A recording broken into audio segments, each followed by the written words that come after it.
11 सितंबर 2005 की वो काली रात जिन्होंने 17 परिवार को उजड़ते हुए देखा है और इतिहास के पीड़ा से भरे पन्नों में हमेशा के लिए साक्षी बन गया। बच्चों की चीखें, औरतों के चिल्लाने की आवाजें शायद मैं अपने शब्दों से बयान नहीं कर पाऊंगा। यह परिस्थिति केवल एजुकेशन पर्पज से बनाया जा रहा है। किसी की भावनाओं को आहत पहुंचाना हमारा मकसद नहीं है। क्या आप ऐसे शासन व्यवस्था की कल्पना कर सकते हैं जहां आम जनता की सुरक्षा के लिए प्रशासन नहीं बल्कि जनता को खुद आगे आना पड़ता हो? अंत में परिणाम यह होता है कि अपने माँ, बहन, पत्नी, बेटियों की रक्षा करते हुए प्राण की आहुति देनी पड़ती हो। जी हाँ दोस्तों, मैं बात कर रहा हूँ भेलवा घाटी नरसंहार की, जहां पर नक्सलियों के द्वारा गांव के बीच चौराहे पर जन अदालत लगाकर 17 लोगों का निर्मम हत्या कर दिया जाता है। इस घटना को मैं विस्तार से समझाने का प्रयास करूंगा, तो चलिए शुरू करते हैं शुरुआत से। जैसा कि आप जानते हैं, भारत के ग्रामीण क्षेत्रों में नक्सलियों का दबदबा हमेशा से रहा है। 15 नवंबर 2000 ईस्वी को बिहार के कुछ जिलों को अलग करके एक नए राज्य का निर्माण किया जाता है, जिसे झारखंड के नाम से जाना जाता है। शुरुआती दौर से ही झारखंड में नक्सलियों का प्रभाव रहा है, जिसके कारण इन क्षेत्रों में विकास नहीं हो पाता है। इस समस्या से निपटने के लिए तत्कालीन मुख्यमंत्री बाबूलाल मरांडी के तत्वाधान में ग्राम रक्षा दल का निर्माण किया जाता है। ग्राम रक्षा दल बेसिकली ग्रामीण क्षेत्रों के युवकों का एक दल होता है, जिसे सरकार के द्वारा आत्मरक्षा की प्रशिक्षण दी गई थी। ग्राम रक्षा दल बनाने का मुख्य उद्देश्य था नक्सलियों को गांव में प्रवेश से रोका जाए। ग्राम रक्षा दल नक्सलियों की सुरक्षा के दृष्टिकोण से घातक साबित हो रही थी, इसलिए वे लोग ग्राम रक्षा दल के सदस्यों को लगातार चेतावनी दे रहे थे। परंतु ग्राम रक्षा दल सरकार के सहयोग पाकर नक्सलियों से लोहा लेने के लिए तैयार थे। यह सिलसिला लगातार कई वर्षों तक चलता है। अब सरकार बदल चुकी थी। अर्जुन मुंडा राज्य के नए मुख्यमंत्री के रूप में चुनकर आए थे। 11 सितंबर 2005 दिन था रविवार। शाम के 7:30 बज रहे थे। ग्रामीणों के घरों में चूल्हा जल रही थी। तभी गांव के चौराहे से गोलियां चलने की आवाज आती है। गोलियों की आवाज सुनकर गांव में दहशत फैल जाती है। कुछ लोग चूल्हे बुझाकर अपने पत्नी और बच्चे को लेकर मकई के खेतों, मस्जिदों और पास के सरकारी स्कूल में छुप जाते हैं तथा कुछ लोग अपने घर के अंदर ही छिपे रहते हैं। नक्सलियों के द्वारा गांव के चौराहे पर जन अदालत लगाया जाता है और पूरे गांव को चारों तरफ से घेर लिया जाता है। वे लोग एक एक करके सभी के घरों में जाते हैं और बाहर से दरवाजे को बंद कर देता है ताकि कोई वहां से भाग ना पाए। उसके बाद बारी बारी से सभी के घरों के दरवाजे खुलवाते हैं। बच्चे, बूढ़े, औरतों समेत सभी को चौराहे पर लाया जाता है, जहां पर नक्सलियों के द्वारा जन अदालत लगाई गई थी। हालांकि बाद में इन्हें छोड़ दिया जाता है क्योंकि इनका संबंध ग्राम रक्षा दल से नहीं होता है। नक्सली जिसे ढूंढ रहा था वो अब भी यहाँ से गायब था, यानी कि उन्हें ग्राम रक्षा दल के सदस्यों का तलाश था। ग्राम रक्षा दल के मुखिया मंसूर अंसारी 16 सदस्यों के साथ अपने 2 मंजिले मकान में छिपे हुए थे और इस खबर का सुराग नक्सलियों को मिल जाता है। वो इनके दरवाजे खुलवाने का बहुत प्रयास करते हैं, लेकिन अंदर से कोई जवाब नहीं मिलता है। उसके बाद नक्सलियों के द्वारा घर के अंदर बारूद फेंक दिया जाता है।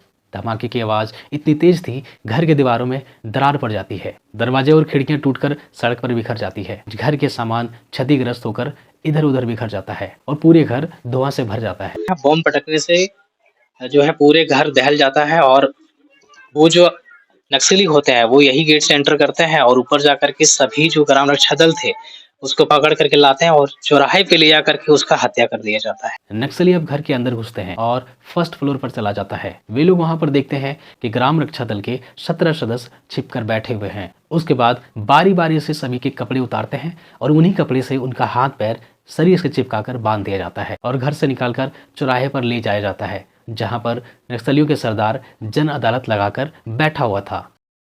वहां पर ग्राम रक्षा दल के 17 सदस्यों को बारी बारी से शरीर के प्रत्येक अंग को काटा जाता है और फिर अंत में उनके गला काटकर निर्मम हत्या कर दिया जाता है। घटना के दिन आप यहीं पे थे? हाँ, हम यही थे कि साहब ने हमको पकड़ के ले गया था। आपको पकड़ के ले गया था जी। फिर आप कैसे निकल पाए?